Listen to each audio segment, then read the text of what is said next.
So in the time that I've gotten off the plane here in Tel Aviv, I have purchased over $500 worth of cigars.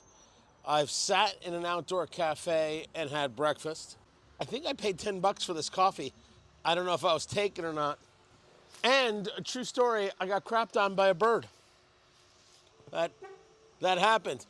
The last time I was in Israel, I was a kid. I was a teenager.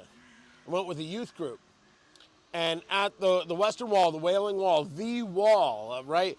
All Jews pray towards the wall. I got pooped on by a bird. And here I am, less than 2 hours into being in Israel. Boom! Pooped on by a bird.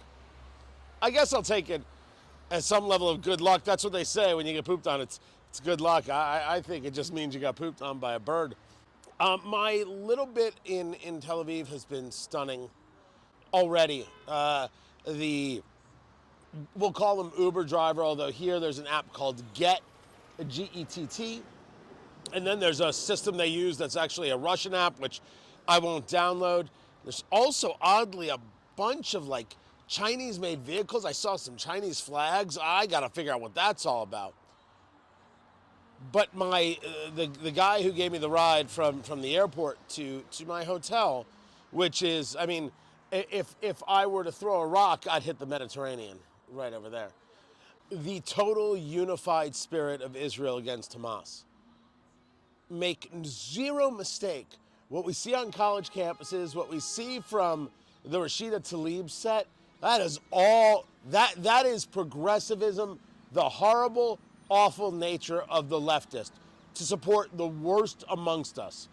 Hamas, a terrorist organization, is the worst amongst us. And yes, Rashida Tlaib clearly is supporting them, and she is supported by people like Congressman Andre Carson, of course, the Indianapolis 7th, and a host of others. And to watch Rashida Tlaib try and move people in Michigan, Muslims, to say, Joe Biden isn't doing enough for a ceasefire, so therefore vote uncommitted. Did it work? Didn't work? I guess that's a matter of degrees. There was no question Joe Biden was going to win the Michigan primary, but did it work in trying to keep people home? In the Hebrew, I believe it would be kaha kaha. So is how it would get said. And again, how you want to spin it. So never mind whether it was successful. I'm talking here. I'm talking. No respect. Never mind whether or not it was successful. The idea that she tried it is everything you need to know about how horrible these progressives are and how they're desperate to push Joe Biden to the left. And Joe Biden is more than willing to go in that direction. In that press conference a few weeks back saying that Israel was over the top. And then, of course, he's pushing desperately for the ceasefire. Well, people here, they don't see that happening. I mean, anything's possible, right? Everything is possible. But probable is something completely different. And they don't see it as probable. What they want is Hamas gone. I said I picked up cigars. Excuse me. I said I picked up cigars. And it was Brill cigars. And it's not too far from where I'm staying in Tel Aviv.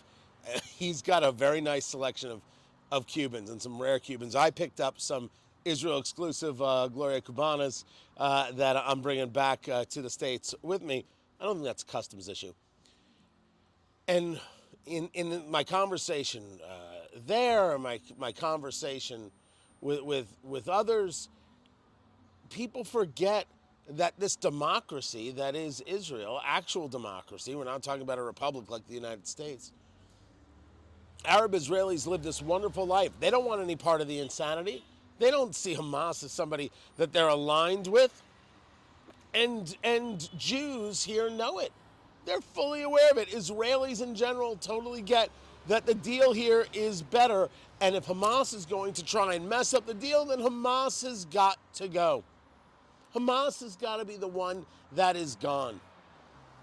In just a couple of hours and carrying on conversations and talking to people, this is the sentiment. Now, is this true across the whole of Tel Aviv? Is this true across the whole of Israel. This is what we're here to find out, right? This is what we're going to be doing, talking to people, elected officials, soldiers, hospital workers, restaurant workers, people who own small businesses like a small cigar shop in Tel Aviv. What is it that they're experiencing? What is it that they're dealing with? You know, they'll tell you, look, I don't live in Tel Aviv. I live outside of Tel Aviv. And these people who some say I'm supposed to be enemies with are my neighbors. I'm not enemies with them.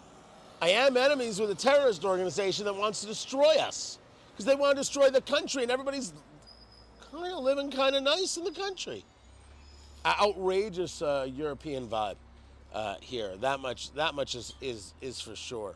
So I've got a lot more to get to, a lot more to share with you. We're going to be sending in video. We're going to be sending in audio.